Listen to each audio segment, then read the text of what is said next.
पर आ चुका हूँ, लेकिन आज मैं बिना निमंत्रण नहीं आएंगे हम, पक्का बात है। ऐसा क्यों? इसलिए है कि बड़े बाबा ने कहा कि बहुत हो गया, और आज तक हमने इस कार्य में आपके लिए आशीर्वाद दिया, अब आशीर्वाद नहीं दूंगा। क्यों नहीं देंगे महाराज? आज तक आपने इकट्ठा किया, विश्व के सामने रख दिया। कौन बनाता, क्या बनाता, आप देख लीजिए। हजारों वर्ष के लिए वह आपके संपदा वहाँ पर बोलेगी,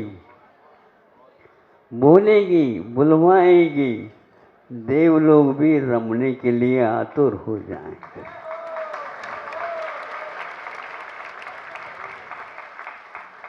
इसीलिए आप लोगों को याद करना चाहिए। ये कहा कि आप जो कहो उसके लिए हम तैयार हैं, लेकिन इस वर्ष तो हमें मेरा मतलब महोत्सव होना है। कोई बंद पक्का है? कमर कसें, बिल्कुल जो आप कहो। ध्यान रखना, बड़े बाबा के यहाँ हजारों वर्ष के बाद पंच कल्याणक हो रहा है। उसमें जो कुछ भी बचत राशि होगी वह अब बड़े बाबा के लिए कोई आवश्यकता नहीं है। जनता और देती रहेगी। हम अब जनता के लिए भी नहीं कहेंगे भैया यहाँ पर दो, खूब बड़े बाबा के सब कुछ हो चुका।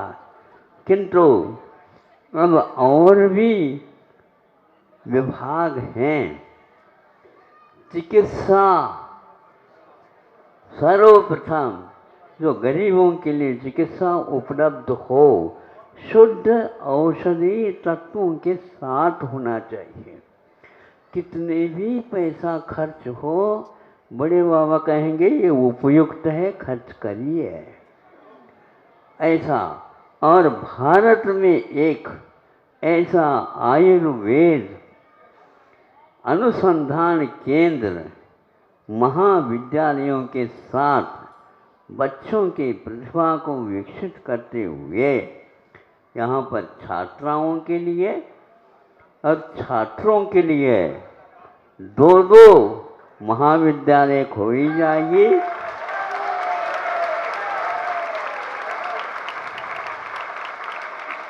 और उसमें विदेशी शिक्षा, विदेशी चिकित्सा मान्य नहीं है। और नारी पक्ष परीक्षा नहीं, नाड़ी परीक्षा होगी।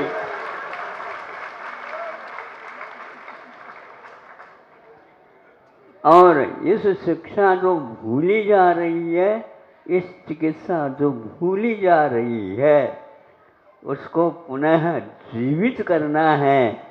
अब यदि आपके पास संपदा है, कुछ बोल रही है, तो आप ला करके रखिए। एक एक पाई का उपयोग इसी क्षेत्र में होगा। दया धर्म का मूल है, इसको आप भूलिए नहीं। दया के क्षेत्र में जो पराश्रित हुए हैं या हैं, वर्षों से आपके पास मांगना नहीं चाहते, किंतु आप उनके लिए निर्रोष धंधा दीजिए, ताकि वह धंधे करके अपने परिवार को स्वासित कर सके। वो मांगना नहीं चाहते। फिर भी हमने आप लोगों को आंखें खोलने की अपेक्षा से एक हायकू लिखा है। रोटी न मांगो, रोटी न मांगो, रोटी बनाना सीखो।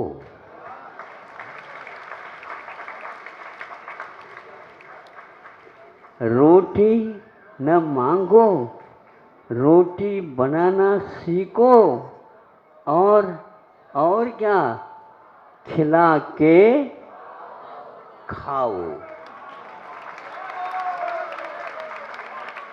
हमारे संतों ने मांगने के लिए नहीं कहा। क्यों मांगे? हमारे पास 2 हाथ हैं और हमारे पास नमोकार मंत्र 7। आपको बहुत व्यवस्थित वह सब काम कर देगा। दयामय धर्म, एक प्रकार से पशुओं का पालन, कृषि का उद्योग, विदेशी नहीं स्वदेशी हो, प्राचीन भारत की हो। विदेश में आप किसानों को देखना चाह रहे हैं। अरे किसान क्यों, क्या वहाँ पर भैंस रहती थी, गाय तक नहीं थी, कृषि तो वहाँ होती ही नहीं थी।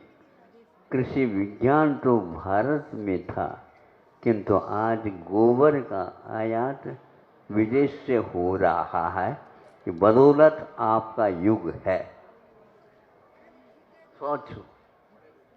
हाँ, इसलिए भारतीय कृषि विज्ञान, भारतीय धातु विज्ञान, भारतीय जल प्रबंधन विज्ञान, भारतीय आयुर्वेद विज्ञान, भारतीय सब कुछ भारतीय आज विदेश से खाना आ रही है। आज विदेश से खाना आ रही है और यहाँ से गायों का कत्ल करके भेजा जा रहा है। ये सब दुख की बात नहीं है, ये आप लोगों की आंखें मूंदने की बात है, मूंदने की बात है। आंखें न मूंदो, आंखें न मूंदो, आंखें नहीं दिखाओ। हाँ, दूसरे को डर लग जाए। आंखें न मूंदो, ना ही आंखें दिखाओ। और आगे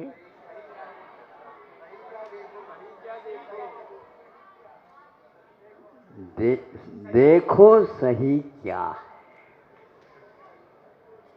अध्ययन करिए, युग का अध्ययन करिए। युगों दूर में क्या होता था उसका अध्ययन करिए। अब विदेशी के चाल में आकर के कहते हैं इतिहास पढ़ने से कोई जीवन चलने वाला नहीं। इतिहास पढ़े बिना आंखें खुलने वाली नहीं है। ये विश्वास करो, ये सम्यक दर्शन है, पक्का है। भारत तभी बच सकेगा। इस प्रकार बड़े बाबा की हमने बात रखी, सभी लोगों ने स्वीकारता दी है। जितने भी आएंगे वह इसी दिशा में हम खर्च करेंगे। और भी इसकी संख्या बताई नहीं गई है, क्योंकि बड़ा जब खजाना आता है सामने तो बताई नहीं जाती। और यदि मान लो जीवन के लिए निमंत्रण दिया जाता है तो उसे जो कुछ भी वहाँ मिठाई बनी है उसके ऊपर एक चद्दर, सुन रहे हो? मारवाड़ में ये बहुत अच्छी कहावत है। हाँ, जीवन कहते हैं कम से कम भी 500 किलोमीटर से दूर से आते बताते मारवाड़ी लोग खाने के लिए। अब वो पंगत में बैठ गए, खाते जा रहे हैं।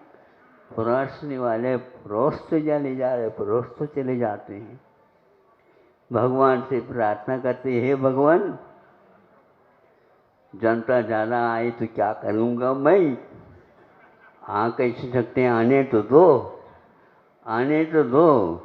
और थोड़े थोड़े धोते खिसकाते जाओ, उसमें से लाडू पेड़ा जो कुछ भी है निकालते जाओ। जब पूरी की पूरी जनता संतुष्ट हो गए, देखो घर ले जाना नहीं। मारवाड़ी लोग कल की बात करते अंधों की बात करते, पेट भर खा लो। फिर इसके उपरांत सब लोग हो गए तो चद्दर को निकाल दिया। थोड़े से लाड़ू पीड़ा इत्यादि को बचे हैं। जो पुरुष रहे थे वो भी खा सके, होगी पंगत। ऐसा ही कहा है कि आप अपनी चद्दर ढक के रखो। कितना खर्च होगा इसकी बात पूछो नहीं। अब खर्च ही खर्च होगा, जितनी खर्च होगा उतनी दिन दुगनी और रात चौगुनी और आएगी। ये तो बात हमने आपके सामने अक्षर सूत्र ज्ञान सम्यक दर्शन, इसके साथ साथ एक और हम बात बता देते हैं। ग्रंथकारों ने कि एक प्रकार से विधि परक और एक प्रकार से निषेध परक दोनों प्रकार के विवेचन करते हैं। तत्वार सूत्र में दुखमेव वा मैत्री कारुण्य माध्यस्थान च सत्वगुणाधिक कृष्माना विषय, ऐसा सूत्र सप्तम अध्याय में कहीं आता है। जगत का स्वभाव हुआ संवेग वैराग्यार्थम। ऐसे 4-5 सूत्र पुनः लिखने की क्या आवश्यकता है। इसमें कि इसके साथ पंच पंच पंच नहीं लिखा, किंतु इससे पूर्व में जो सूत्र लिखे हैं प्रत्येक सूत्र के साथ पंच पंच पंच। ऐसा क्यों है? वह विधि परक है, नीचे निषेध परक। दुख ही समझ लो,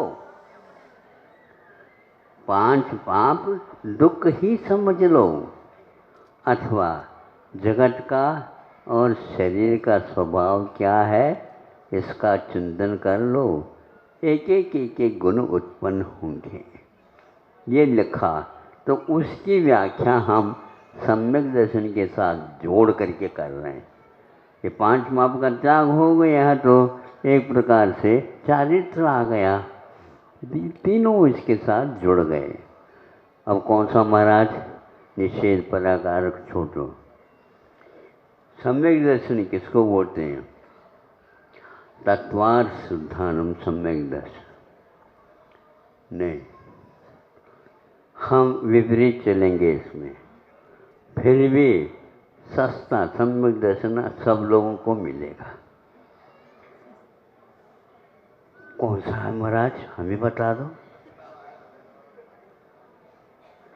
मिथ्या दर्शन का यथार्थ श्रद्धान जब तक आप लोगों को नहीं होगा तब तक सम्यक दर्शन की बात नहीं हो। और एक बार बोलूं,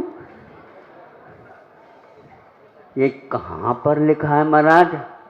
यहाँ विपरीत के साथ जो वाक्य लिखे गए हैं उसी का यह अनुकरण, क्योंकि 5 व्रतों के बारे में लिखते हैं तो उससे पूर्व में सम्यक दर्शन की निर्दोषता का कथन करते हैं। अब सम्यक दर्शन किसको बोलते हैं? तत्वार्थ शुद्धानम कहा। क्या मिथ्यात्व तत्वार्थ नहीं है? सभी पत्रकारों को मैं पूछना चाहता, कहीं ऐसा लिखा नहीं। अब वो चश्मा उतार करके आपको देखना है, क्योंकि मिथ्या दर्शन के ऊपर एकांत श्रद्धान आपको होना चाहिए। कार्य तो सुबह से लेकर के शाम तक मिथ्या दर्शन का करते हो और 2 बार बैठ कर सम्यक दर्शन की बात करते हो। असर किसका ज्यादा होगा हमें बताओ। नहीं, पाप नहीं करना, पाप नहीं करना, पाप नहीं करना, पुण्य को पास नहीं बुलाना। हम भूमिका बना ली, क्योंकि क्या पुण्य और क्या पाप 5-5 बार भी स्वाध्याय करने वालों को आज तक ज्ञात नहीं है। महाराज जी क्या कह रहे हो?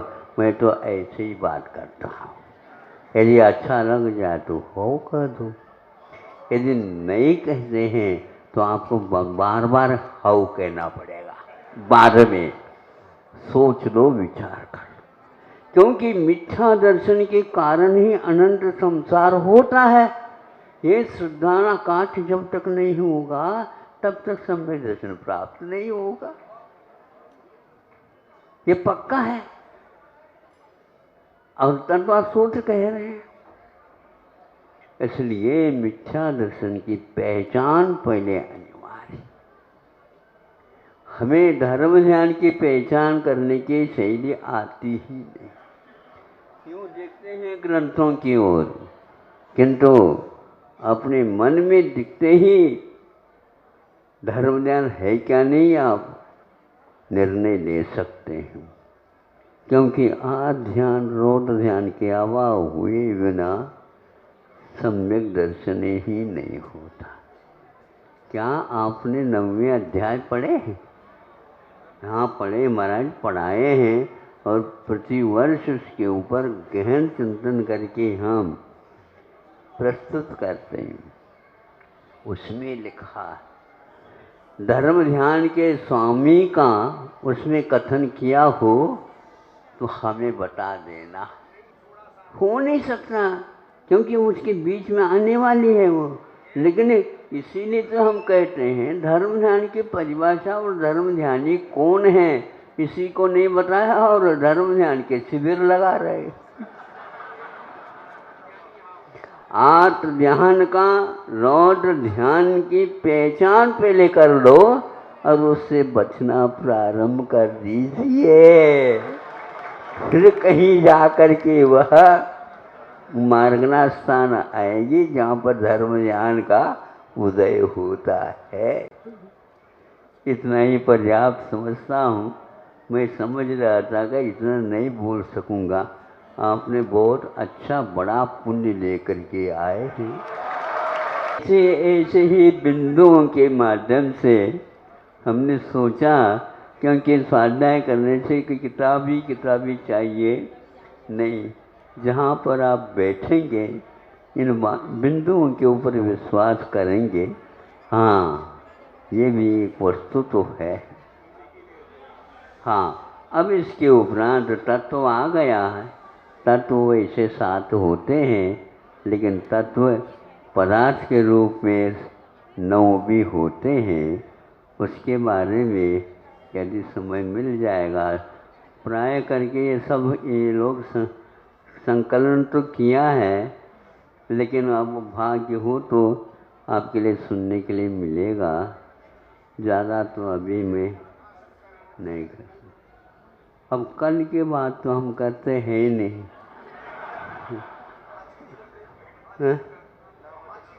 जिसके बीच में रात उसकी क्या।